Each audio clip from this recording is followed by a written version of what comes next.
অবশেষে আমি এটা মেনে নিলাম যে হয়তো আমি মানুষটা আসলেই অনেক আনলাকি সব কিছুতে। আর ধীরে ধীরে আমি এটা বুঝতে পারছি যে হয়তো আমার জীবনে খুশি নামে জিনিসটা আর লেখাই নেই।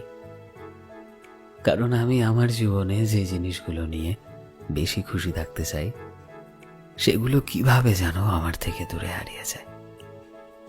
এমনিতে তো সবকিছু খারাপই হয়ে এসেছে আমার সাথে সারাটা জীবন, কিন্তু যেই জায়গাগুলোতে আমি চেষ্টা করি যে সবকিছু যাতে ঠিক থাকে, তখন কেন জানি না কিভাবে আমার সাথে আরো খারাপ হয়ে যায়।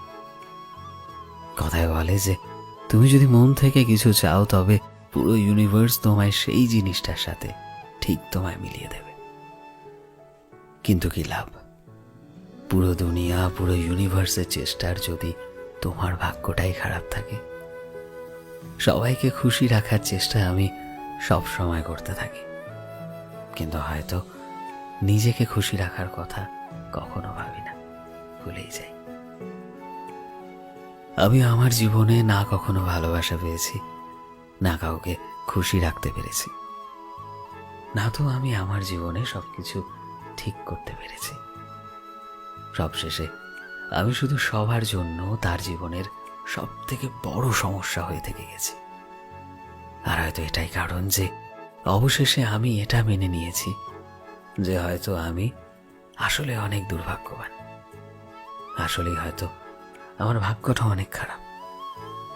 সবাই আমায় আনলাকি মনে করে, কিন্তু বিশ্বাস করো আমি কারো ক্ষতি করতে চাইনি। সবাইকে ভালো রাখার চেষ্টা করেছি, সবাইকে খুশি করার চেষ্টা করেছি, কখনো নিজের কথা ভাবিনি। কিন্তু কেন জানি না বারংবার সবার কাছে আমি ভুল প্রমাণিত হয়েছি। এখন আর নিজেকে ঠিক প্রমাণ করার সেই তাগিদটা ফিল করি না ভেতর থেকে।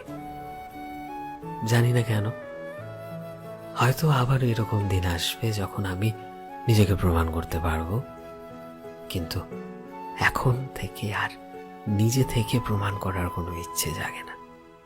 আমি মেনে নিয়েছি এই সত্যটাকে যে আমি হয়তো আনলাকি, আর বাকি কথা না হয় নাই বললাম। সো ফ্রেন্ডস, আমি শোভন ছিলাম তোমাদের সাথে, কলমে বিশ্বজিৎ। ভিডিওটি কেমন লাগলো অবশ্যই কমেন্টে জানিও। এই মুহূর্তে তুমি যদি আমাদের ফেসবুকে দেখে থাকো তবে প্লিজ আমাদের পেজটিকে ফলো করে দিও। চ্যানেলে নতুন হলে প্লিজ চ্যানেলটিকে সাবস্ক্রাইব করে দিও। আর যারা অলরেডি সাবস্ক্রাইব করেছো তোমাদের সবাইকে অসংখ্য ধন্যবাদ। দেখা হচ্ছে নতুন একটা দিনের নতুন একটা ভিডিওতে। টিল দেন সবাই ভালোবাসায় থেকো এবং সবাইকে ভালোবাসায় রেখো। Thank you.